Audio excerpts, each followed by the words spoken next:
10వ అధ్యాయం. ఈరోజు దేవుడు మనతో మాట్లాడుతున్నటువంటి అంశం అపోస్తుల కార్యాల గ్రంథం 10వ అధ్యాయం 1 నుంచి 4 వచనాలు. 1 నుంచి 4 వచనాలు ప్రారంభించండి. తీసిన వాళ్ళు ప్రారంభించండి.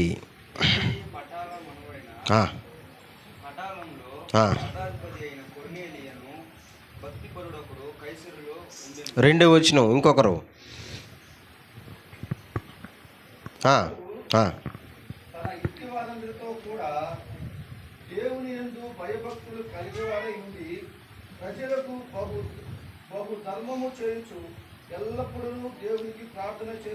మూడో వచనం ఇంకొకరు.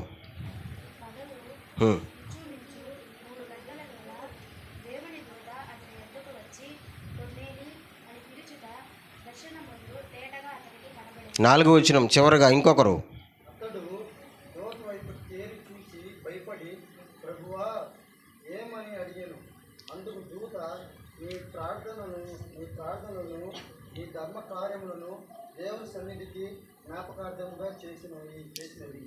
దేవుడు ఈ మాటను మనందరి వినికిడిలో దీవించునుగాక. 4వ వచనం నాతో పాటు అందరూ కలిసి చదవండి. అతడు దూత వైపు తేరి చూచి భయపడి ప్రభువా ఏమని అడిగెను.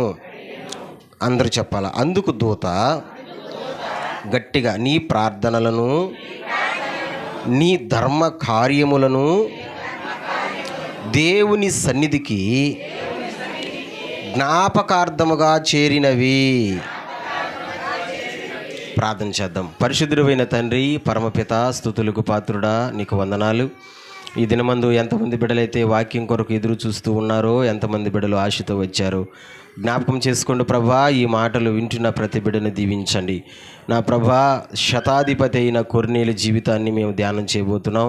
ఇతని జీవితంలో నుంచి మాకు నేర్పిస్తున్న పాఠాలు ఏమైతే ఉన్నాయో మీరే మాట్లాడి మా జీవితాలను స్థిరపరిచి బలపరిచి నీవే మమ్మల్ని అందరూ ముందుకు నడిపించమని, ఈ మాటలు అనేక మంది నీ ప్రజలకు ఆశీర్వాదకరంగా దీవెనకరంగా ఉన్నట్లుగా కృప చూపమని, తెలియని మర్మాలను తెలియని రహస్యాలను తెలియచేయగలిగిన దేవుడు మీరే గనుక మీరే మాతో మాట్లాడి మమ్మల్ని బలపరిచి ముందుకు నడిపించమని మా ప్రభు అయిన యేసుక్రీస్తు నామములో ఈ మనవల్ని నీ సన్నిధిలో పెట్టి అధిక పొందుకుని ఉన్నాము తండ్రి. ఆమేన్. కూర్చుందాం.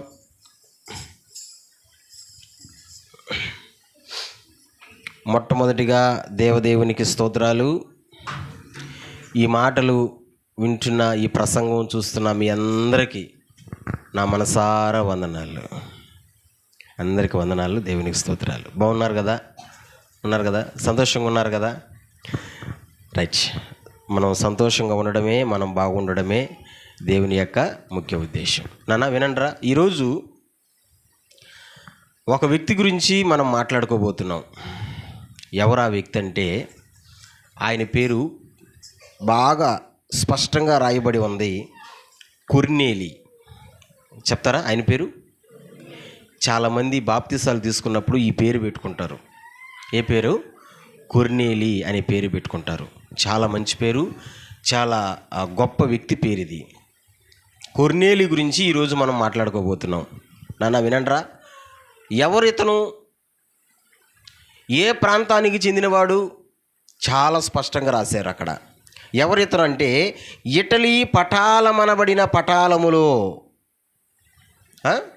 ఇటలీ పటాలమనబడిన పటాలములో ఇతని పేరు రాశారు చూడండి. శతాధిపతి. ఇతను చేసే డ్యూటీ, ఇతని పని ఏంటంట? శతాధిపతి. శతాధిపతి అంటే నేను చాలాసార్లు మీకు చెప్పా, మళ్ళీ చెప్పాల్సిన అవసరం లేదేమో. గుర్తున్న వాళ్ళు చెప్తారా? శతాధిపతి అనగా 100 మంది సైనికుల మీద ఉండే పెద్ద అధిపతి. అంటే అతని చేతి కింద ఎంతమంది ఉంటారు? 100 మంది. ఇప్పుడు ఒక మేస్త్రి కింద ఇంతమంది కూలోళ్ళు ఉంటే ఆ మేస్త్రికి గొప్ప కదా. అట్టే ఈ శతాధిపతి కింద 100 మంది సైనికులు ఉంటారు. 100 మందిని నడిపిస్తాడు. ఎప్పుడు ఇతని చేతిలో కత్తి ఉంటుంది. చేతిలో కత్తి ఉంటుంది. ఎందుకంటే యుద్ధాలకు పోవాలంటే, యుద్ధం చేయాలంటే ఏముండాలి? చేతిలో కత్తి ఉంటుంది. ఒక మాటలో చెప్పాలంటే రోజు రక్తం కళ్ళ చూసేటువంటి వ్యక్తి ఎవరు? శతాధిపతి.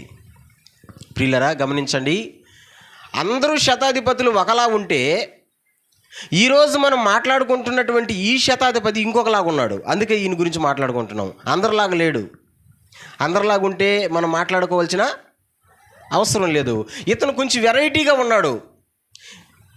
ఇతను చేస్తున్నటువంటి ప్రతి పనంట దేవుని దగ్గరకు పోతుందంట. చూడండి, ఎక్కడికి? మీ చేత నేను చదివించా 4వ వచనం గుర్తుందా? ఒకసారి 4వ వచనం చదివే వాళ్ళందరూ చదవండి రా. 4వ వచనం చదివే వాళ్ళందరూ చదవండి. ఏముంది 4వ వచనం?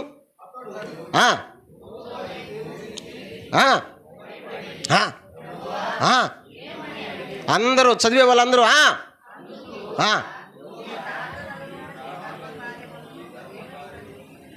అరే అరే అరే అరే అరే ఏరా తగ్గిపోతున్నారా? ఏరా తగ్గిపోకూడదు. సరే మళ్ళీ నాతో పాటు చెప్పండి. ప్రభువా ఏమని అడిగాను? చెప్తాను. అందుకు దూత, సౌండ్ పెట్టండి, నీ ప్రార్థనలను నీ ధర్మ కార్యములను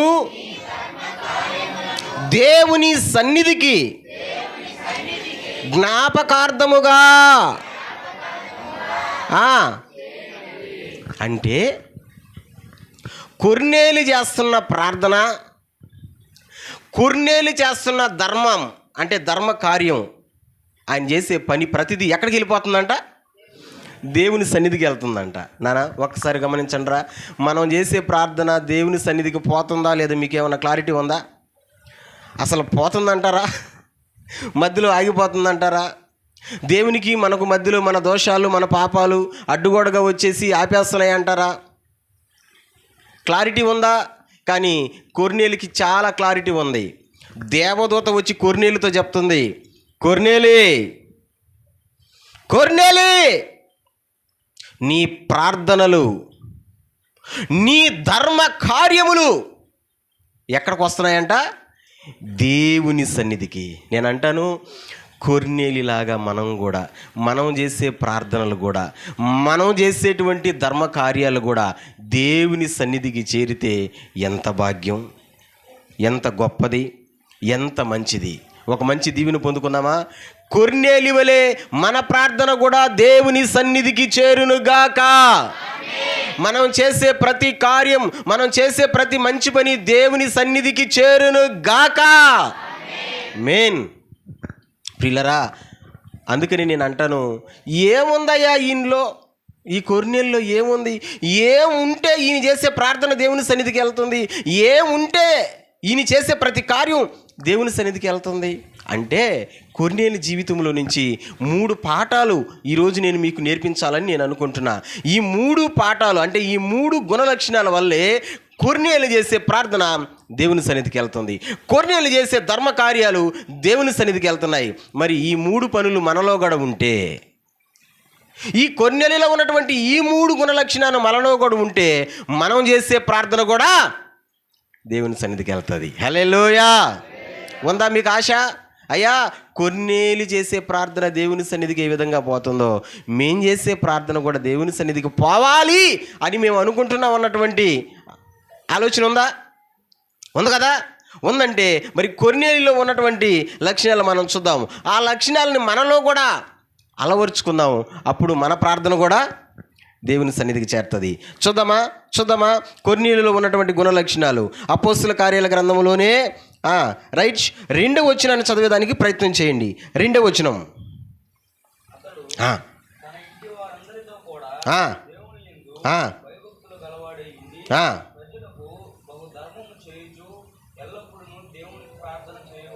ఈ 2వ వచనంలో కొర్నేలిలో ఉన్నటువంటి 2 లక్షణాలు అదే వచనంలో ఉన్నాయి. 2వ వచనంలో బాగా నిదానంగా చదవండి. ఒక వచనం, ఒక మాట. 2వ వచనం స్టార్టింగ్. అతడు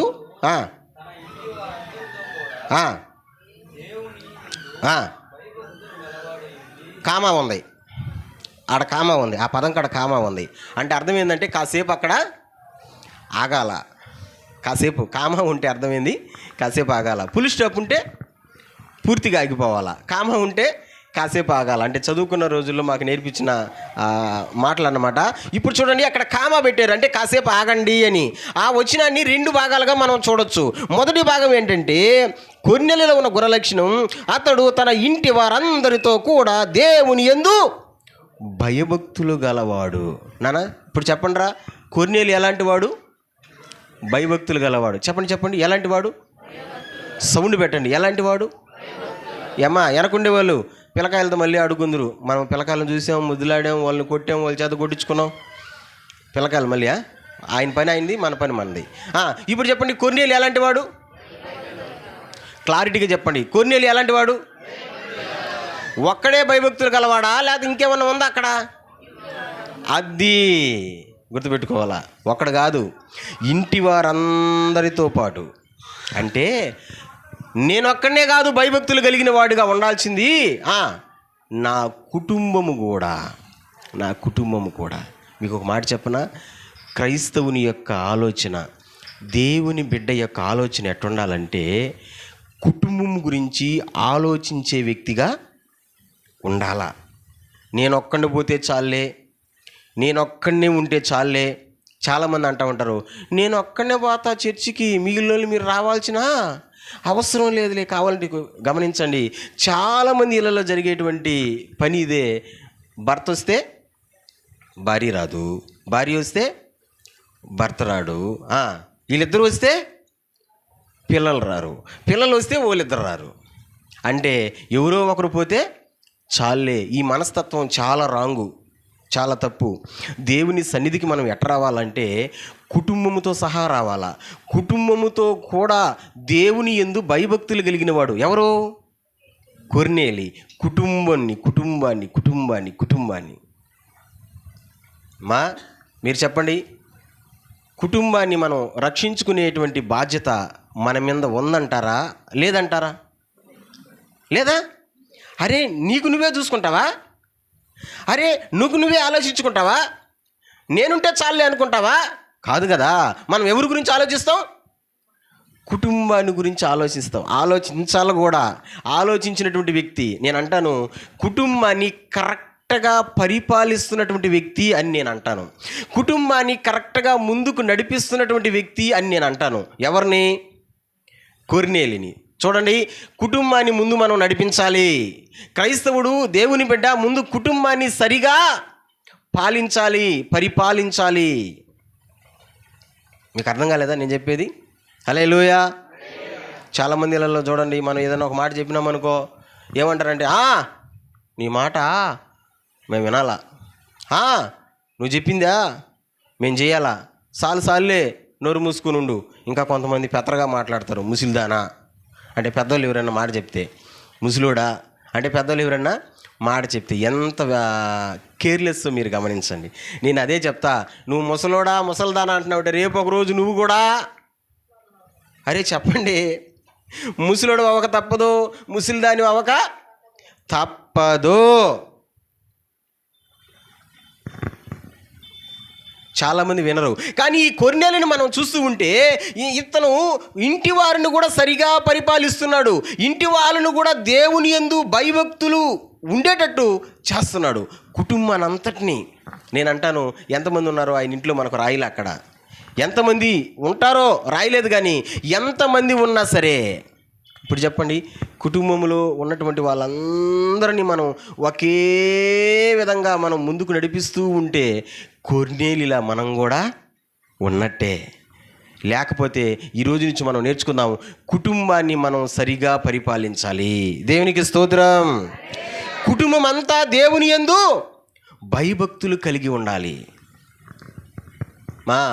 బైబిల్లో కొద్దిమంది కుటుంబాన్ని రక్షించుకున్న వాళ్ళు ఉన్నారు, కుటుంబాన్ని కాపాడుకున్న వాళ్ళు కొద్దిమంది ఉన్నారు. ఉదాహరణకి మీరు చెప్పచ్చు, కుటుంబాన్ని కాపాడుకున్న వాళ్ళు ఎవరన్నా గుర్తున్నారా మీకు? సూపర్. మొదటి స్థానంలో ఎవరున్నారు? నోవాకు కుటుంబాన్ని కాపాడుకున్నాడా? ఎట్టమా? ఓడను గట్టి. అంతే కదా, ఎట్టగా ఓడను గట్టి. ఇంకెవరన్నా కనబడతారా కుటుంబాన్ని కాపాడుకున్న వాళ్ళు?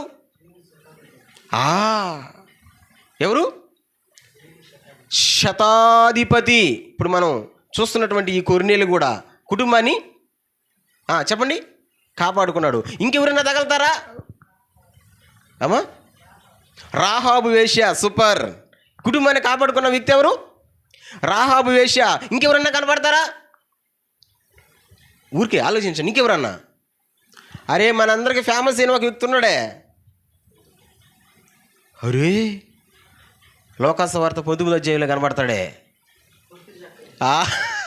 మర్చిపోతే అట్ట.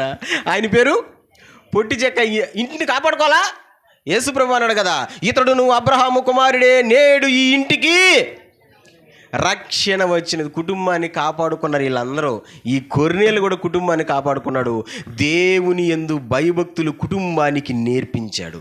నేను ఒకటి అంటాను, బాగా మనసులో పెట్టుకోండి, గుర్తుపెట్టుకోండి. దేవుని యందు భయభక్తులు మనం కలిగి ఉండాలా. దేవుని యందు భయభక్తులు కలిగి ఉండేటట్టు మన కుటుంబీకులకు కూడా మనము నేర్పించాలా. ఆ నడవడికిని మనం చూపించాలా. ఎందుకంటే దేవుని యందు భయభక్తులు కలిగినటువంటి వాళ్ళు ఎవరైనా సరే దేవుడు వాళ్ళను గొప్ప స్థాయికి తీసుకుపోతాడు. నేను నచ్చలేదా? నచ్చితే ఏం చేయాలని చెప్పాను? చప్పలు కొడతా స్తోత్రం చెప్పాలని చెప్పి. హల్లెలూయా. మారండి కొద్దిగా. దేవుని యందు భయభక్తులు కలిగిన వాళ్ళని ఎవరైనా సరే దేవుడు ఏ స్థాయికి తీసుకుపోతాడు? యోబు ఉన్నాడు.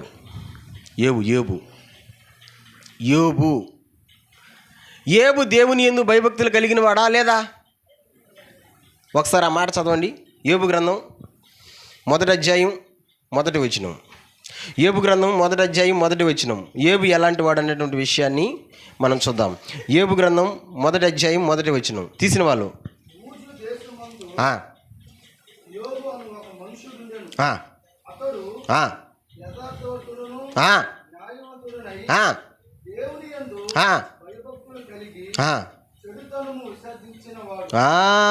అయ్యా ఆ లైన్ చూడండి. దేవుని యందు భయభక్తులు కలిగి.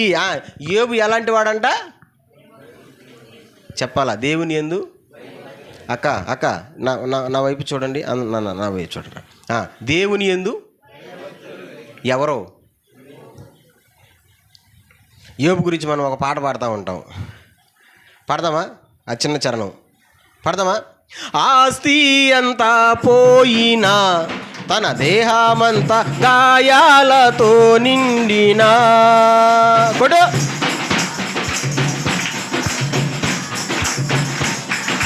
చప్పటి కొడాలా? ఇంకొకసారి. ఆస్తి అంతా పోయినా, తన దేహమంతా గాయాలతో నిండినా, అన్నీ ఇచ్చిన తండ్రి అన్నీ తీసుకుపోయే, అన్నీ తీసుకుపోయే అని యోబు పలకాలేదా? ఓ భక్తుడా అన్నీ మరలా పొందాలేదా అని యోబు. ఓ భక్తుడా. హల్లెలూయా. ఊరికే మనం నోటితో పాడదాం, డ్రమ్ములు చప్పట్లు లేకుండా. రెడీ. ఆస్తి అంతా, తన దేహమంతా. ఇంకొకసారి. ఆస్తి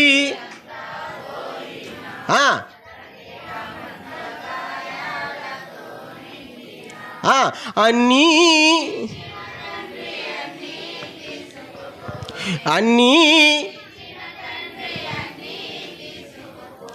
అని యోబు పలకాలేదా? నలిగిపోయింది అని ఎండ ఈటెక్కే కొద్దీ నలిగిపోతుంది. ఇప్పుడు చెప్పండి రా. యోబు ఆస్తిమంతుడు. యోబుకు 10 మంది సంతానం. యోబు ఆ తూర్పు దిక్కున ఊజు దేశంలో నెంబర్ 1 స్థానంలో ఉన్నాడు. అంత స్థానంలో ఉన్నటువంటి యోబు మీదకి శ్రమొచ్చుబడింది. అపవాది శోధన తీసుకొచ్చాడు. ఈ శోధన వల్ల ఏం జరిగిందంటే పిల్లలు చచ్చిపోయారు. ఈ శోధన వల్ల ఏం జరిగిందంటే ఆరోగ్యం పోయింది. అంతా ఉన్నదంతా ఊడ్చుకుపోయింది. దెబ్బలో కూర్చున్నాడు, చిలపింకులు ఎత్తుకున్నాడు, తన దేహాన్ని గీక్కుంటున్నాడు, ఆ బాధ, ఆ దురదలు తట్టుకోలేక. కానీ ఆ స్థితిలో కూడా దేవుడంటే భయభక్తులు కలిగి ఉన్నాడు. కొంచెం శ్రమ వస్తేనే దేవుణ్ణి వదిలేస్తాం మనం, కొంచెం బాధ వస్తేనే దేవుణ్ణి వదిలేస్తాం మనం. చిన్ని కారణాలకు వదిలేస్తున్నారు నాన్న దేవుణ్ణి, పెద్ద కారణాలు కూడా కాదు, చిన్న కారణాలు కాదా? హల్లెలూయా. వివాహం కాలేదని, పిల్లలు పుట్టలేదని, అనారోగ్యం బాలేదని, అవన్నీ పెద్ద కారణాలా చిన్న కారణాలా? చిన్న కారణాలు కదా. మా మేనమామ గారు ఒక ఆయన ఉన్నాడు, మీకు అందరికీ తెలుసు, పేరు ఎందుకులే, మొత్తానికి చెప్పేసినానుగా మీకు వెలిగిపో ఉంటుంది. పెళ్లి చేసుకున్నాడు, పిల్లలే పుట్ల. ఎన్ని సంవత్సరాలు? 10 సంవత్సరాలు దాటిపోయింది, పిల్లలే పుట్ల. అప్పుడు దాకా మీరు ఉంటారా? ఓపికతో ఉంటారా? ఉండనే ఉండరు. అమ్మో 10 సంవత్సరాలు మేమే ఆడు వెయిట్ చేస్తాం, పెళ్లి చేసుకున్నాం, మరుసటి సంవత్సరంలో పుట్టాలా, లేదా 2వ సంవత్సరంలో పుట్టాలా, లేకపోతే 3వ సంవత్సరంలో పుట్టాలా, పుట్టలేకపోతే ఇంక ఈ మనిషికి పిల్లకాయలే పుట్టరని ముద్ర వేసేస్తాం. 10 సంవత్సరాల తర్వాత పుట్టింది ఒక మేడం. ఏం పేరు పెట్టాలా అని నన్ను అడిగారు. పేరు పెట్టయ్యా అన్నారు. నెల్లూరులో ఒక హోటల్లో మంచి ఫుడ్ భలే ఉంటుంది టేస్ట్గా. ఇప్పుడు కాదులే, అప్పుడు అంటే ఇంచుమించు ఒక 17 సంవత్సరాల 17-18 సంవత్సరాల అవతల. ఆ హోటల్ పేరు వందన. నేను అన్నాను, ఇన్ని సంవత్సరాలు పుట్టిన ఈ బిడ్డకి ఆ పేరే పెడుతున్నా నేను, ఆ హోటల్ పేరే పెట్టా. ఏం పేరు? వందన. ఎందుకని చెప్తున్నానంటే 10 సంవత్సరాల తర్వాత దేవుడు కరుణించడా, దేవుడు కృప చూపడా? కానీ ఈ రోజున మనుషులు ఎలాగ తయారైపోయినారంటే చిన్న కారణాలకు దేవుని విడిచిపెడుతున్నారు. కానీ ఏబుకు వచ్చినటువంటి శ్రమ, ఏబుకు వచ్చినటువంటి బాధ, ఏబుకు వచ్చినటువంటి కష్టం ఎవ్వరికి కూడా రాలా. అంత శ్రమలో కూడా దేవుడు అంటే భయభక్తులు కలిగి ఉన్నాడు ఏబు. ఏం జరిగిందో తెలుసా? లాస్ట్ అధ్యాయంలో చూడగలిగితే ఏబు గ్రంథంలో పోగొట్టుకున్నవన్నీ, అంటే పోయినవన్నీ 2 దేవుడిచ్చాడు. గట్టిగా చప్పట్లు కొడదామా? హల్లెలూయా, హల్లెలూయా, హల్లెలూయా. పోగొట్టుకున్నవన్నీ 2 నేను అదే చెప్తున్నాను, నువ్వు దేవుడంటే భయభక్తులు కలిగి ఉండు చాలు. నువ్వు దేవుని యందు భయభక్తులు కలిగి ఉండు చాలు. నువ్వేమైతే పోగొట్టుకున్నావో, నువ్వు ఏదైతే పోగొట్టుకున్నావో, అయ్యో నా దగ్గర ఉండింది అది పోయిందని ఏదైతే నువ్వు పోగొట్టుకొని దిగులు పడుతున్నావో, ఏడుస్తున్నావో, దేవుడు అంటాడు దానికి 2 ఇస్తా. కొట్టు గట్టిగా చప్పట్లు. ఎన్నంతలు? చెప్పండి. ఎన్నంతలు? 2 ఇస్తాడంట. ఎప్పుడు ఇస్తాడు? దేవుడంటే భయభక్తులు ఉండాలా. నేను అదే చెప్తున్నాను, దేవుని యందు భయభక్తులు ఉన్నటువంటి వాళ్ళు ఎవరైనా సరే దేవుడు వాళ్ళని గొప్ప స్థాయికి తీసుకుపోతాడు, గొప్ప స్థాయిలో పెడతాడు వాళ్ళని. దేవుడంటే భయం లేకుండా దేవునికి మాట ఇచ్చి మళ్ళీ అదే పని చేస్తూ, దేవుడంటే భయం లేకుండా తిరిగి మళ్ళీ అదే విధంగా ప్రవర్తన చేస్తుంటే కాదు దేవుడు ఆశీర్వదించేది, ఇచ్చేది. ఎప్పుడంటే దేవుడంటే భయభక్తులు కలిగి దేవుని యందు మనం నిలబడి ఉన్నప్పుడు, ఏబులా ఉన్నప్పుడు. ఇప్పుడు చెప్పండి, కొర్నేలిలో మనం నేర్చుకున్నటువంటి మొదటి పాఠం ఏంటి? కొర్నేలి దేవుడంటే ఒక్కడా అందరా? చెప్పండి, ఒక్కడా అందరా? అరే చెప్పండి రా, ఒక్కడా అందరా? మీకు అర్థమయ్యేదానికి ఒక మాట చెప్తా. అందరూ అని ఎందుకు అంటున్నానంటే, ఒక తొట్టు ఉంది, తొట్టు నిండా నీళ్ళు పోసేస్తున్నాం, తొట్టు అంతా బాగుంది, కానీ ఒక్క మూలే ఒక రంధ్రం పడింది. ఇప్పుడు చెప్పండి, ఆ తొట్టులో నీళ్ళు నిలబడతాయా, వెళ్తాయా? ఎందుకు వెళ్తాయి? రంధ్రం పడిందిగా, అందుకే వెళ్తాయి. అంటే కుటుంబంలో ఉన్నటువంటి వాళ్ళందరూ దేవుని యందు భయభక్తులు కలిగి ఉంటే దేవుడు వాళ్ళని హెచ్చిస్తాడు. కానీ ఒకరెట్టు ఉన్నారనుకో, నువ్వు ఇక్కడికి నువ్వు మందిరానికి వచ్చి ఉపవాసం ఉండి ప్రార్థన చేసి ఆశీర్వాదాలు పొందుకుని నువ్వు పోయినా ఆ మనిషి ద్వారా ఇవి పోతుంటాయి పక్కకి. అంటే రంధ్రం అక్కడ ఉంది, ఎక్కడ? పక్కన ఉంది రంధ్రం. పక్కన ఉన్నారు అందరం. భర్త వచ్చి సంపాదించుకోపోతాడు, ఇక్కడికి వచ్చి ఆశీర్వాదం, ఆడ భార్య భావం కొడుతుంటుంది. లేదా ఇక్కడ భార్య వచ్చి ఆశీర్వాదం సంపాదించుకోబోతుంటుంది, అక్కడ భర్త భావం కొడుతుంటాడు ఇంటికాడ. ఇక్కడ పిల్లలు వచ్చి ఆశీర్వాదం సంపాదించుకొని పోతుంటారు, అక్కడ తల్లిదండ్రులు బాగుపడుతుంటారు. అందుకనే కొర్నేలి జీవితంలో మనం నేర్చుకున్నటువంటి మొదటి పాఠం ఏంటంటే, కుటుంబం అంతా ఏకదాటిగా దేవుని యందు భయభక్తులు కలిగి ఉండాలి. ఒక చిన్న మాట మీకు చెప్పనా, ఇక్కడున్న మీలో, హలో, ఇక్కడున్న మీలో ఎంతమంది కుటుంబం సమేతంగా వచ్చున్నారు? ఒకసారి చేయి చూపిస్తారా? కుటుంబం మొత్తం ఎత్తి పెట్టండి. కాసేపే కదా. మా కుటుంబం మొత్తం వచ్చింది, మాంగారు కుటుంబం మొత్తం వచ్చింది, అపోలో కుటుంబం మొత్తం వచ్చింది, దావీదు కుటుంబం వాళ్ళిద్దరే కదా, అందుకని ధైర్యంగా ఎత్తేసినాడు. మీ ఇద్దరం వచ్చినారు కదా. మరి కొన్ని చెయ్యి లేలేదే అంటే మొత్తం వచ్చినట్ట ఆబ్సెంటే కదా. మీరు ఇక్కడికి వస్తారా, ప్రార్థన చేస్తారా, ఉపవాసం ఉంటారా, లేదా ఆ దేవుని దగ్గర ఆశీర్వాదం మీరు పొందుకుంటారా? మీరు ఎత్తుకోపోయింది అక్కడ బాగా కొడుతుంటారు. ఎవరు వాళ్ళు? ఆ ఇంటికాడ ఉన్న వాళ్ళు. అందుకనే కొర్నేలి పాఠంలో నుంచి మనం నేర్చుకుంటున్నాం, కుటుంబం అంతా ఏకదాటిగా మనం ముందు నడిపించాలా, కుటుంబాన్ని మనం పరిపాలించాలా. దేవునికి స్తోత్రం. గట్టిగా ఫస్ట్ చెప్పా, కుటుంబంతో సహా దేవుని యందు భయభక్తులు కలిగిన వాడు కొర్నేలి. ఆ రెండో వచనాన్ని మళ్ళీ కంటిన్యూ చేయండి, మళ్ళీ మొదటి కాడి నుంచి. ఏ రెండో వచనమా? అపోస్తుల కార్యాల గ్రంథం 10వ అధ్యాయం 2వ వచనం. రెండో పాయింట్ కూడా అక్కడే ఉంది, దాంతోనే ఉంది. చూద్దాం. 10:2.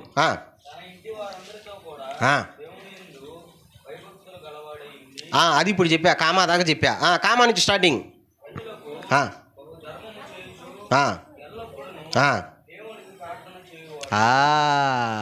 ఎప్పుడు ప్రార్థనా పరుడు అంట అయ్యగారు. చెప్పండి. ఎప్పుడు? హల్లెలూయా. ఎల్లప్పుడు అనగా అర్థం చెప్పండి మా. ఎప్పుడు ప్రార్థన చేసేవాడు. అందరూ మాట్లాడితే కదా ఎప్పుడు. గట్టిగా చెప్పండి. ఎప్పుడు. నేను ఒక మాట అడగనా? ఎప్పుడు నువ్వేం పని చేస్తున్నావు? ఎప్పుడు నువ్వు చేసే పని ఏంది? ఒక పదం వచ్చింది, తినడం. సూపర్.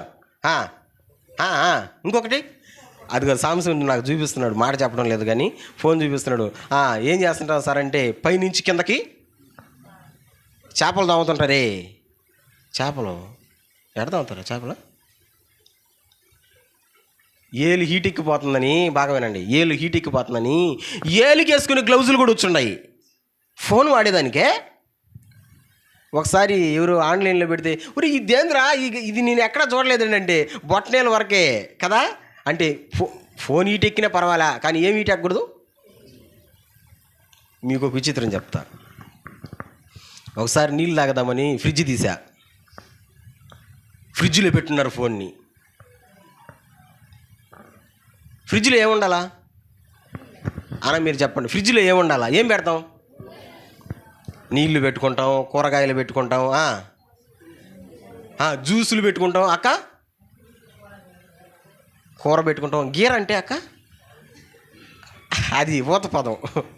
కూర గీర ఏదో ఒకటి పెట్టుకుంటాం, అవన్నీ మామూలే. కానీ ఏం పెట్టున్నారు తెలుసా?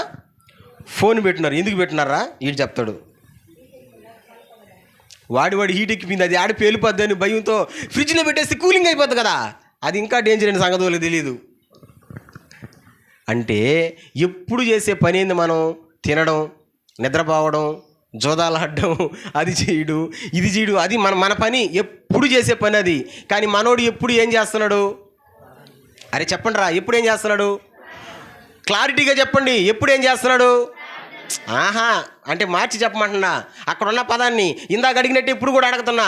క్లారిటీగా చెప్పండి. ఎప్పుడు ఏం చేస్తున్నాడు? సరే, కామా కాడి నుంచి మళ్ళీ చదివిండి, అర్థం వచ్చేస్తుంది. ఎత్తుకున్నారా మొదలు? ఇప్పుడైనా చెప్పండి. ఎప్పుడు ఏం చేస్తున్నాడు? ప్రజలకు, బాగా చదవండి, ప్రజలకు మామూలు ధర్మం కూడా కాదు, బహుధర్మము చేయించు ఎల్లప్పుడూ ప్రార్థన చేస్తాడు. ప్రజలకంటే, పేదవాళ్ళకంటే ధర్మం చేస్తాడంట, ఇస్తాడంట, పెడతాడంట. బహు అంటే అర్థం చెప్పండి. బహు అంటే అర్థం ఎక్కువగా. ఇప్పుడు చెప్పండి, ఎక్కువగా పెట్టే మనసు వస్తుందా? పెట్టాలంటే వస్తుందా? వస్తుందో? ఒకసారి ఎవరో కూర పెట్టించారు, చికెన్ కూర. నోరు ఊర్చుకోబాకండా, ఇది మన కాడ భోజనాల ప్రార్థనలు కదయ్యా. చికెన్ కూర పెట్టించారు కూరగిన్నెలో. ఒక రెక్క, ముక్క కాదు రెక్క, కోడి కాలు పైన ఒకటి ఉంటుంది, అది బారింక్ అంటారే. అది అంటే దానికి చిచ్చులేమి ఉండవు, అందులో అది నాటుకోడి. తింటారా? దాన్ని తింటారా? తీసుకొని పోయే చెప్పండి, వాళ్ళకే ఇచ్చిరా పో. పెట్టే వాళ్ళు ఎడబెట్టాలా? గెంటికి ఎదుస్తుంది వేయాలా? కానీ వాళ్ళు ఎత్తి దాన్ని ఒత్తి వతనం ఎందుకో? ఏమో మంచి చిచ్చి వెళ్ళిపోతుందేమో, పెట్టేదానికి మనసు రాదే కదా. అవును కదా. దేవునికి ఇచ్చేదానికి, దేవుడికి పెట్టేదానికి వస్తుందా మనసు? అరే మీటింగ్ వస్తుందిరా బాబు అంటే వస్తుందా మనసు? కాదు. మరి ఇందాక లాస్ట్లో కాడికి వేయాలంటే మనసు వస్తుందా? మనసు వచ్చిన ఎలాంటిది? ఎక్కడ మారింది, ఇక్కడ మారుతుంది. ఎంతమంది తీసుకొచ్చున్నారో చిరిగిపోయిన కాగితాలు, ఎంతమంది తీసుకొచ్చినారో మారండి డబ్బులు కదా. కొర్నేలి ఎలాంటివాడో తెలుసా? హలో, కొర్నేలి ఎలాంటివాడో తెలుసా? ప్రజలకు బహుధర్మము చేయుచు ఎల్లప్పుడూ దేవునికి ప్రార్థన చేసేవాడు. ఈ దేవుడు ఏమి నేర్పించాడంటే ప్రజలకు బహుధర్మం. ఓ కొర్నేలి, నువ్వు ఇవ్వాలా. ఇస్తేనే చెప్పండి. ఇస్తేనే మనం ఎంతైతే ఎదజల్లుతామో చెప్పండి, అంత పంటకు వస్తాం. అవునా కాదా? అవునని వాళ్ళ స్తోత్రం చెప్పండి, గట్టిగా చెప్పండి. మనం ఎంతైతే అంత వస్తాం. కొంచెం విత్తితే కొంచెమే కదా. ఇతను బహుధర్మము చేయొచ్చు. మీకు బైబిల్లో ఒక అద్భుతమైన మాట చెప్తా, అస్సలు భలే ఉంటుంది ఈ మాట. సామెతల గ్రంథానికి రండి, సామెతల గ్రంథం భలే ఉంటుంది ఈ మాట. ఒకసారి చూడండి, సామెతల గ్రంథానికి రండి, 19వ అధ్యాయం. సామెతల గ్రంథం 19వ అధ్యాయం 17 వచనం చూడండి. సామెతల గ్రంథం 19వ అధ్యాయం 17 వచనం తీసిన వాళ్ళు టకాని 19:17.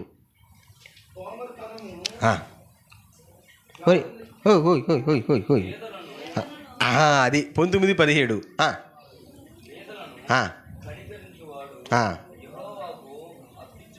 ఓ చాలు. ఇప్పుడు తీసుకున్నారా అందరూ? రెడీగా స్టార్ట్ చేస్తారా? అందరూ ఒకేసారి చదవండి. Ready, start.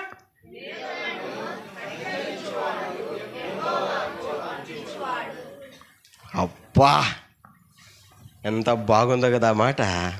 ఒకసారి నాతో పాటు చెప్పండి, బేదలను కనికరించువాడు యెహోవాకు అప్పిచ్చువాడు. ఎవరంట? మనం ఇస్తుంటే, మనం పెడుతుంటే, అర్థం కాలేదా? మనం ఇస్తుంటే, మనం పెడుతుంటే ఎవరికి అప్పిచ్చిన వాళ్ళమంట? ఇక్కడ ఒక చిన్న తిరకాసు ఒకటి ఉంది. అప్పు అంటే నాకు ఆ పదమే నచ్చదు అసలు, కానీ మాట్లాడాలా, సమయం వచ్చింది కాబట్టి. అప్పు అంటే ఇక్కడ ఒక తిరకాసు ఉంది. అప్పు తీసుకునే వాళ్ళు ఉంటారు, అప్పు ఇచ్చేవాళ్ళు ఉంటారు. రైట్ మా? అప్పు తీసుకునే వాళ్ళు ఉంటారు, అప్పు ఇచ్చేవాళ్ళు ఉంటారు. ఈ రెండిట్లో ఏది బెస్ట్ అంటారు? అప్పు ఇవ్వడమా, అప్పు తీసుకోవడమా? సూపర్ కదా. యేసు ప్రభు లేదా బైబిల్ చెప్తున్న మాట ఏంటి? నీవు అనేక జనములకు అప్పిచ్చేదవు కానీ అప్పు చేయవు. మనమంట అప్పు ఇవ్వాలే, సాధ్యమైతే ఇవ్వాలా, అడిగిన వాళ్ళకి ఇవ్వాలే, కానీ చెయ్యి చాచి ఆ స్టేజ్ ఉండకూడదు, అడుక్కునే స్టేజ్ ఉండకూడదు. దేవుడు అన్నాడు అప్పిచ్చేదవే కానీ అప్పు చేయవు. ఇప్పుడు చెప్పండి, బీదలను కనికరించువాడు అంటే తన కష్టార్జితంలో ధర్మము చేసేవాడు లేదా ఇచ్చేవాడు దేవుడితో పోలుస్తున్నాడంటే, మనం ఇస్తున్నది ఎవరికంట? యెహోవాకు. దేవుడికంట ఇచ్చేది మనం అప్పు. ఉదాహరణకి నువ్వు ఇక్కడ ఖర్చు పెడుతున్నావు అంటే, నువ్వు బేదలకు ఇస్తున్నావు అంటే, నువ్వు దేవుని కొరకు ఖర్చు పెడుతున్నావు అంటే ఎవరికి అప్పిస్తున్నావు? మీకు తెలుస్తుందా? మీకు తెలుస్తుందా? మనం అంటాం మేము ఇవ్వలేంగానే చెప్పండి, మీరిస్తే మేము తీసుకుంటాం. మనిషి ఎదగలేకపోవడానికి గల కారణం ఇదే. మనిషి అభివృద్ధి చెందలేకపోవడానికి గల కారణం ఇదే. ఏంది ఆ కారణం అంటే మేము తీసుకుంటామే కానీ మేము పెట్టం, మేము తీసుకుంటామే కానీ మేము ఇవ్వం. అందుకే ఎదగడంలా. ఇప్పుడు చెప్పండి, నేను అప్పుడప్పుడు చెప్పేటువంటి ఆ మాట ఒకసారి, అప్పిచ్చేవాడు చెయ్య, పెట్టేవాడు చెయ్య ఎప్పుడు పైనే, తీసుకునేవాడు చెయ్య ఎప్పుడు కిందే.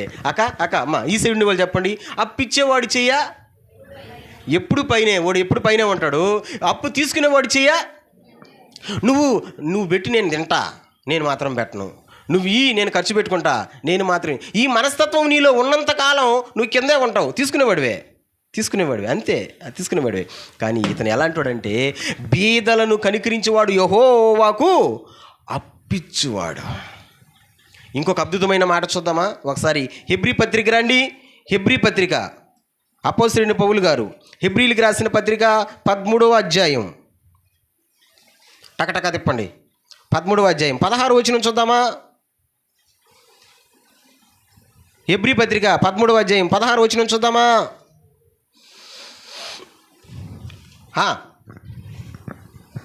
13:16.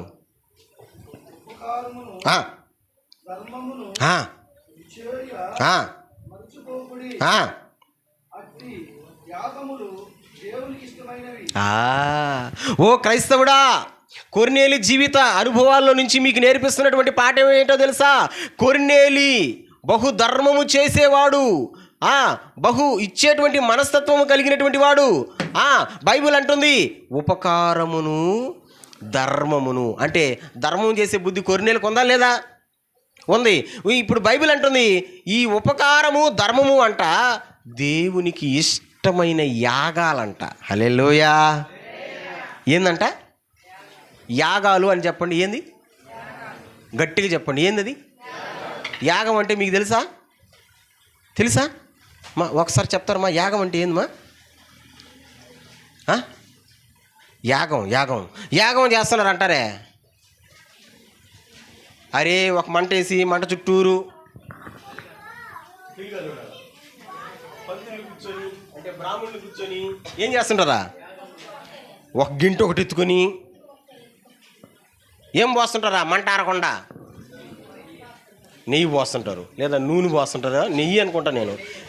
అది మంటతా ఉంటుంది. ఇప్పుడు దాని పేరు ఏం పేరు? యాగం. ఎందుకు చేస్తున్నారు ఈ యాగం అంటే దేవుణ్ణి సంతోషపెట్టేదానికి యాగం చేస్తారు. మన దేవునికి కూడా యాగం ఏంటంటే ఉపకారం, ధర్మం. అంతే. నువ్వు మంటేసి చుట్టూరు మనుషులను కూర్చోబెట్టి దాంతో నెయ్యి పోయాల్సిన అవసరంలే. అది కాదు మనకి దేవునికి ఇష్టమైన యాగం. మన దేవునికి ఇష్టమైన యాగం ఏంటంటే ఉపకారము, ధర్మం. ఇవి నువ్వు చేయగలిగితే, అంటే నీ మనసు ఇచ్చే మనసుగా ఉంటే, నీ బుద్ధి పెట్టే మనసుగా ఉంటే ఖచ్చితంగా దేవుడు అంటున్నాడు ఇటు యాగములు దేవునికి ఇష్టమైనవి. అదే చూస్తాం మనం ఎవరిలో? కొర్నేలిలో బహుధర్మము చేయవాడు. నాన్న నేను మళ్ళీ చెప్పనా, క్రైస్తవుడా, నువ్వు ఎదగాలంటే, దేవుని బిడ్డ నువ్వు అభివృద్ధిలోకి రావాలంటే ఎప్పుడు తీసుకునేటువంటి బుద్ధి మనకు ఉండకూడదు. కానీ ఎలాంటి బుద్ధి ఉండాలా? పెట్టే బుద్ధిగా, ఇచ్చే బుద్ధిగా ఉండాలి. నమ్మిన వాళ్ళు దేవునికి స్తోత్రం చెప్పండి, గట్టిగా చెప్పండి. ఇది కొర్నేలిలో ఉన్న రెండవ గుణ లక్షణం. కొర్నేలిలో ఫస్ట్ది అమ్మా, ఇంటి వాళ్ళందరితో పాటు దేవుని యందు భయభక్తులు కలిగిన వాడు. సూపర్, బలి గుర్తుపెట్టుకున్నారు. రెండవది ఇప్పుడు ఏందిరా అదా అని అంటారా? ఇతను బుద్ధి పెట్టే బుద్ధే కానీ తీసుకునే బుద్ధి కాదు. పెట్టేవాడు ఎప్పుడే పైనే ఉంటాడు, ఇచ్చేవాడు ఎప్పుడు పైనే ఉంటాడు. ఇచ్చే బుద్ధి, పెట్టే బుద్ధి. దేవునికి స్తోత్రం. లాస్ట్ అండ్ ఫైనల్ మళ్ళీ వెళ్దామా? అపోస్తలుల కార్యాల గ్రంథం లాస్ట్ కొర్నేలిలో మనం నేర్చుకోవలసిన 3వ పాఠం అపోస్తలుల కార్యాలు 10వ అధ్యాయం రండి. ఈసారి ఆ వచనం అయిపోయింది కదా, 25 వచనం చదవండి, లేకపోతే 5, 6 వచనాలు చదవండి. 5, 6 వచనాలు. ఆ. ఆ. ఆ.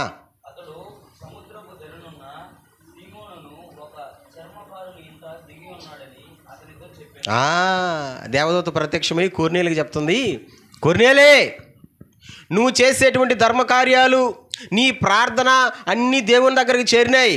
అయ్యా సంతోషం అయ్యా, ఇప్పుడు ఏం చేయమంటావయ్యా? ఇప్పుడు దేవదూత అంటుంది, ఇదిగో నువ్వు సీమోను అనే మారు పేరు గల పేతురు ఒక ఆయన ఉన్నాడు, సముద్రపు దగ్గర ఒక ఇంట్లో ఆయన ఉన్నాడు, నువ్వు ఆ వ్యక్తిని పిలిపించుకొని, అంటే పేతురుని పిలిపించుకో అని చెప్పాడు దేవదూత. హల్లెలూయా. ఎవరిని పిలిపించుకోవాలంట?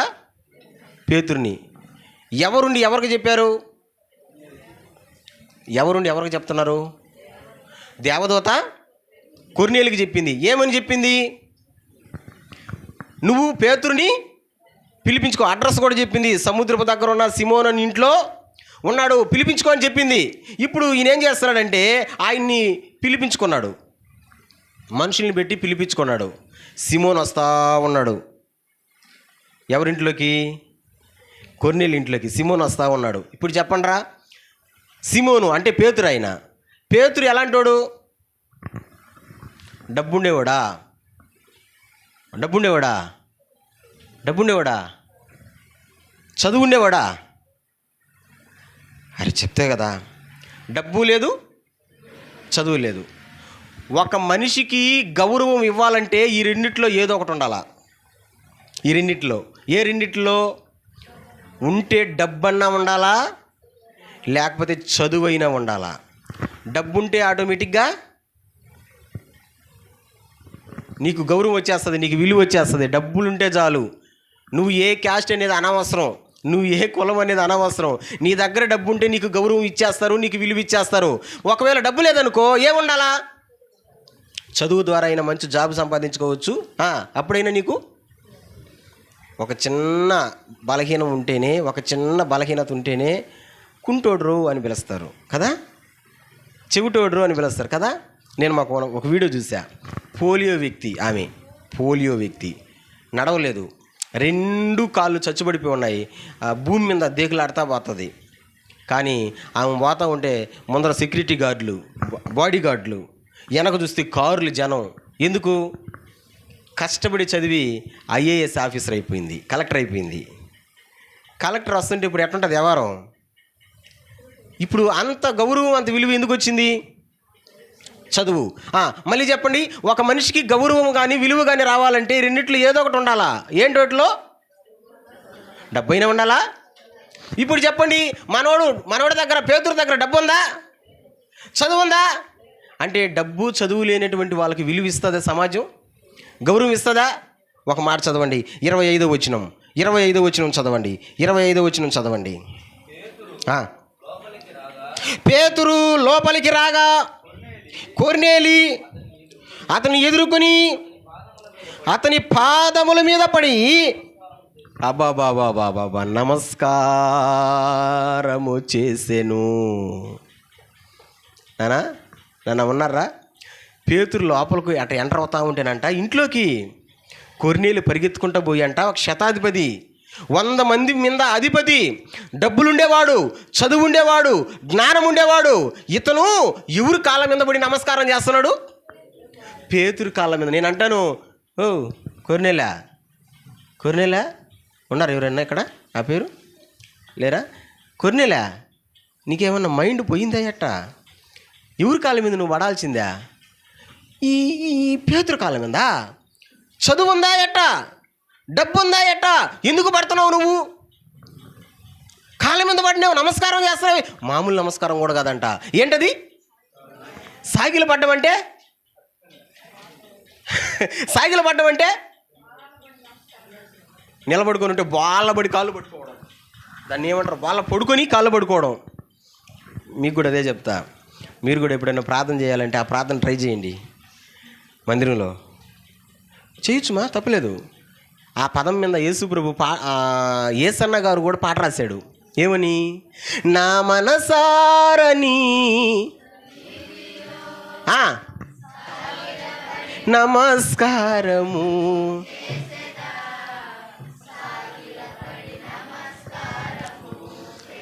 ఇప్పుడు కాదు, అందరిలో కాదు నేను చెప్పేది, వ్యక్తిగతంగా నువ్వు ప్రార్థన చేసుకుంటావి. ఆ వ్యక్తిగత ప్రార్థనలో ట్రై చేయి. ఏంది దేవుని కాడ సాగిలపడడం తప్పేముంది? నమస్కరించి ప్రార్థన చేయడంలో తప్పేముంది? పేతురు కాళ్ళు పట్టుకొని సాగిలబడి నమస్కారం చేస్తున్నాడు. ఎవరో? కొర్నేలి. నేను అంటాను, ఏం కొర్నేలి అని అంటే, కొర్నేలి అంటాడు, ఒరే బాబు, డబ్బుందని సాగిలపడలేదురా నేను, చదువుందని సాగిలపడలేదురా నేను, అన్నిటికంటే మిన్నగా దేవుడే ఈ వ్యక్తిని ఎన్నుకున్నాడు, దేవుడే ఈ వ్యక్తిని పిలిపించుకున్నాడు, దేవుడు ఏర్పాటు చేసుకున్న వ్యక్తి కనుక ఈ వ్యక్తికి నేనేం చేస్తున్నాను? సాగిల పడుతున్నా. ఎస్, డబ్బు కంటే, చదువు కంటే, అన్నిటికంటే మిన్నేదో తెలుసా? దేవుడు ఏర్పాటు చేసుకున్న వ్యక్తి. దేవునికి స్తోత్రం చెప్పండి. ఇప్పుడు చెప్పండమ్మా, దేనికి, ఎందుకోసం సాగిలపడ్డాడు కొర్నేలి? దేవుడు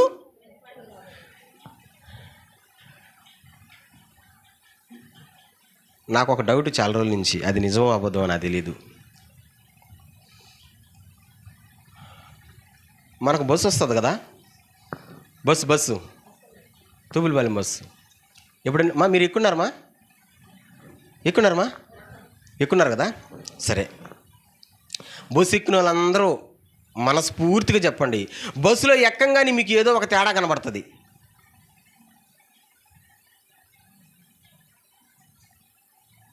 ఏం ఇంతసేపు ఆలోచిస్తున్నారా? సరే, క్లారిటీ ఇచ్చానా? ఇప్పుడైనా సరే, బస్సు వచ్చినప్పుడు, ఇప్పుడైనా సరే, రేపైనా సరే, ఎప్పుడైనా ఎక్కేటప్పుడు మీరు బాగా గమనించండి. ఏం వాసన? ఇప్పుడు చెప్తే కదా, మీరు ఇప్పుడు గమనించలా? ఎందుకు వస్తుంటుంది? నిజమే. ఇప్పుడైనా చూడండి. ఇప్పుడు అబద్ధం ఏముంది? రేపు ఎక్కండి, లేదా మధ్యాహ్నం వస్తుంది, ఎక్కండి, సింపుల్గా తిరిగేసి రండి. ఆధార్ కార్డు లేదు, మీకు ఫ్రీ కదా. మాకు సరే డబ్బులు అనుకో కదా, మీకు ఫ్రీ కదా, ఎక్కి చూడండి. పాస్టర్ చెప్పింది నిజమా అబద్ధం అనండి. అబద్ధం అయితే రేపు వారం, పాస్టర్ నువ్వు రికార్డింగ్లో చెప్పావు, అది అబద్ధం, మాకు మంచి అవసరం వస్తుంది అంటారేమో. ఏమో నాకు వచ్చింది. ఎందుకంటే ఆ ప్లేస్కి పోయి వస్తుంది, వాళ్ళ మధ్యలోకి పోయి వస్తుంది, వాళ్ళు దాంతో ఎత్తుకొని పోతుంటారు. కాబట్టి నేనంటాను, పేతురు కూడా చేపలు పట్టేవాడే, నీసు గప్పు కొడుతుంటుందేమో ఒకవేళ, బహుశా. అయినా కానీ దేవుడు ఎన్నుకున్న వ్యక్తి, దేవుడు పిలుచుకున్న వ్యక్తి, దేవుడు పిలిపించుకోమన్న వ్యక్తి. కాబట్టి ఏం చేస్తాడంట? సాగిలపడ్డాడు. అంటే ఒక సేవకునికి ఎంత విలువిస్తున్నాడో చూడండి కొర్నేలి. ఒక సేవకునికి, దేవుడు ఏర్పాటు చేసుకున్న ఒక వ్యక్తికి ఎంత గౌరవం ఇస్తున్నాడో చూడండి కొర్నేలి. ప్రియ దేవుని బిడ్డ, నువ్వు ఇస్తావా గౌరవం? నువ్వు ఇస్తావా విలువ? దేవుడు ఏర్పాటు చేసుకున్న వ్యక్తికి విలువిస్తావా? దేవుడు పిలుచుకున్నటువంటి వ్యక్తికి గౌరవం ఇస్తావా? ఈ రోజున మనం సంఘాల్లో చాలామందిని చూస్తాం. పాస్టర్ అంటే వాళ్ళకి ఎంత చిన్నచూపు, సేవకుడు ఉంటే వాళ్ళకి ఎంత చిన్నచూపు కదా, తీసి పారేసినట్టు. కొన్నిసార్లు నాకు భలే బాధ వేస్తుంది. ఇప్పుడు ఒక మాట చెప్పాము, చెప్పిన మాటకి విలువ ఇవ్వాలి కదా, చెప్పిన మాటకి గౌరవించాలి కదా. కానీ సేవకుడిగా ఒక మాట చెప్పినప్పుడు దానికి విలువ ఇవ్వరు. అట్టంటే ఇట్టంటారు, అది చేద్దామంటే అట్ట కాదు ఇట్ట అంటారు. నానా ఇక్కడ చూడండి రా, కొర్నేలి జీవితంలో మనం నేర్చుకుంటున్న మూడో పాఠం ఏంటో తెలుసా? కొర్నేలి సేవకునికి, దేవుడు ఏర్పాటు చేసుకున్నటువంటి సేవకునికి చెప్పండి, విలువిచ్చేవాడు.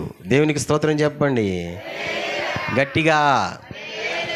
మనుషులు ఏర్పాటు చేసుకుంటే విలువ ఇవ్వాల్సిన అవసరం లే నేనంట, మనుషులు నిలబెట్టుకుంటే విలువ ఇవ్వాల్సిన అవసరం లే నేనంట. కానీ ఎవరు నిలబెట్టుకున్న వ్యక్తి అయినా, ఎవరు పిలుచుకున్న వ్యక్తి అయినా, దేవుడే పిలుచుకున్న వ్యక్తి. చేపలు పట్టే జాలర్లను, అంతే కదా, చేపలు పట్టే జాలర్లను. అందుకనే అతనిలో ఉన్నటువంటి గొప్పతనం చూడండి ప్రియులరా. దేవుని సేవకుని పట్ల ఉన్నటువంటి మర్యాద చూడండి ప్రియులరా. దేవుని సేవకుని పట్ల ఉన్నటువంటి గౌరవం చూడండి. నేను అదే అంటాను, ఇంత గొప్ప లక్షణాలు కలిగినటువంటి కొర్నేలి, ఈయన చేసే ప్రార్థన ఎక్కడికి వెళ్తుందంట? దేవుని దగ్గరికి వెళ్తుందంట. ఇతను చేసే మంచి పనులన్నీ ఎక్కడికి వెళ్తున్నాయంట? దేవుని దగ్గరికి వెళ్తున్నాయంట. మరి మీరు చేస్తున్న మంచి పనులు కావచ్చు, మీరు చేస్తున్న ప్రార్థనలు కావచ్చు, దేవుని దగ్గరికి డైరెక్ట్గా వెళ్ళాలి అంటే కొర్నేలులో ఉన్నటువంటి 3 లక్షణాలు మనలో కూడా ఉండాలి. చెప్పండి, ఆ 3 లక్షణాలు ఏంటి? నెంబర్ 1, అమ్మా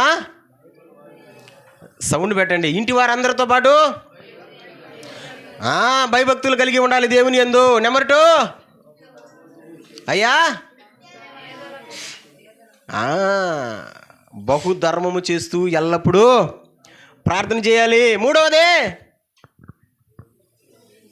ఇదిగా మేము చెప్పమంటారా? నాకు అర్థమైపోతుందిలే, ఇదిగా చెప్పరా? చెప్పండి, ఏంది? దేవుడు ఏర్పాటు చేసుకున్నటువంటి సేవకుని పట్ల గౌరవం, ఒక మర్యాద ఉండాల. మనుషులు కాదు ఏర్పాటు చేసుకుంది. మీరు చెప్పండి, నన్ను ఎవరైనా ఇక్కడ నిలబెట్టారా? నన్ను ఎవరైనా ఇక్కడ అయ్యా నువ్వు సేవ చేయని నిలబెట్టారా? అమ్మ మీరు నిజంగా చెప్పండి, నిలబెట్టారా? మరి ఎవరు మరి నన్ను ఇక్కడ నిలబెట్టింది? నాకు ఎవరు మా సమయం ఇచ్చింది?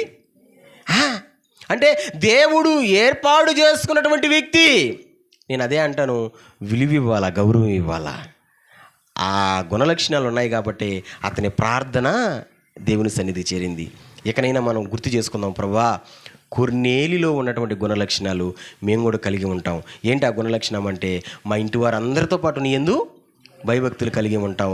మేము బహుధర్మము చేస్తూ ఎల్లప్పుడూ ప్రార్థన చేస్తాము. నువ్వు ఏర్పాటు చేసుకున్నటువంటి నీ సేవకుని పట్ల మేము గౌరవం, మర్యాద కలిగి ఉంటాం. ఇలా ఉన్నప్పుడు ప్రభువా మా ప్రార్థన నీ సన్నిధికి చేరును చేరును చేరును. ఇలాంటి మంచి గుణలక్షణాలు కలిగి ఉన్నాం. మన ప్రార్థన, మనం చేసే మంచి పనులు ఎల్లప్పుడూ దేవుని సన్నిధికి చేరునుగాక.